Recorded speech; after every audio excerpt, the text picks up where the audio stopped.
Enchanting Empress won quite impressively at Sandown in the listed national stakes. So from that run, we're going to give her a few entries for Royal Ascot.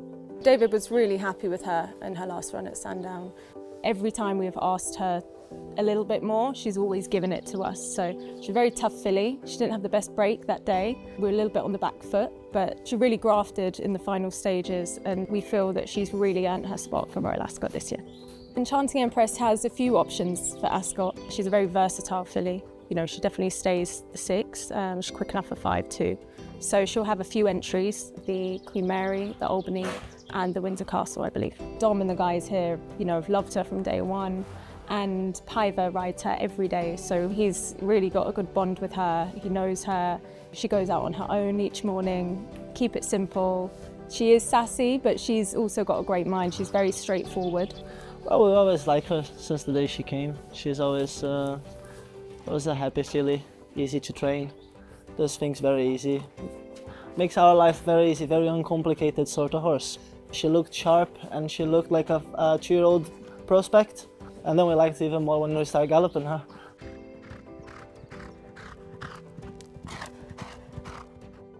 She ran at Wolves first time out. We went in hopeful, but I mean, we knew it was against the Colts, and we were respectful to that. Then after she won her first race, and we didn't want to push her too hard, so I thought we went to the Ascot race, we freshened her up, and we're gonna see whether we give her experience on that track, and we obviously we're hoping to bring her back to Royal Ascot. I did think that day at Sandown, I thought we were in with a chance.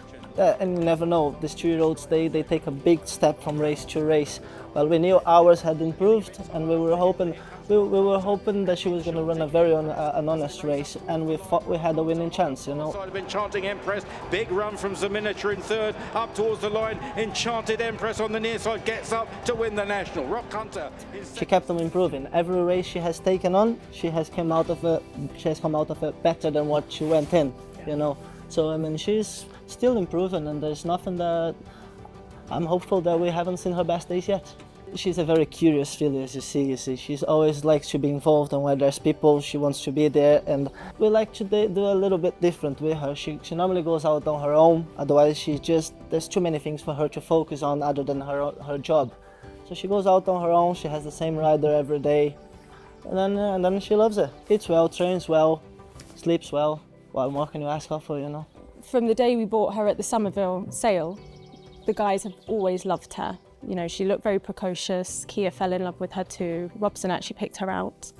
He then had to go home, so Kia came, and Rodrigo then, you know, bought her in the ring for us. At 62,000, you sure? Thanks again, at 62,000. Top left buys, thank you gentlemen, 62.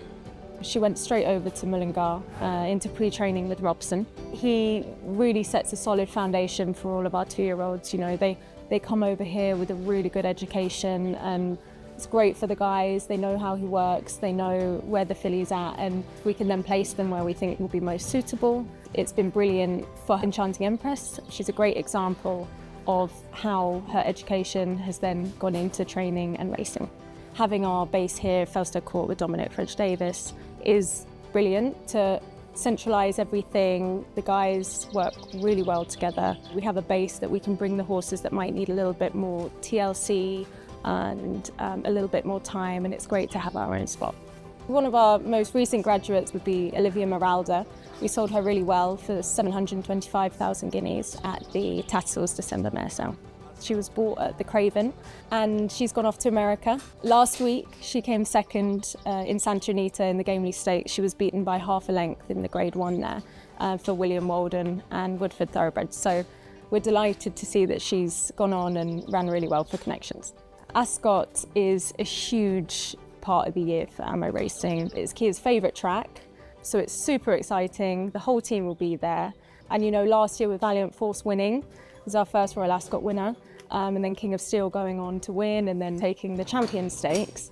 It's become a really sentimental track, and we really hope she's going to go there, rise to the occasion and give it a really good run.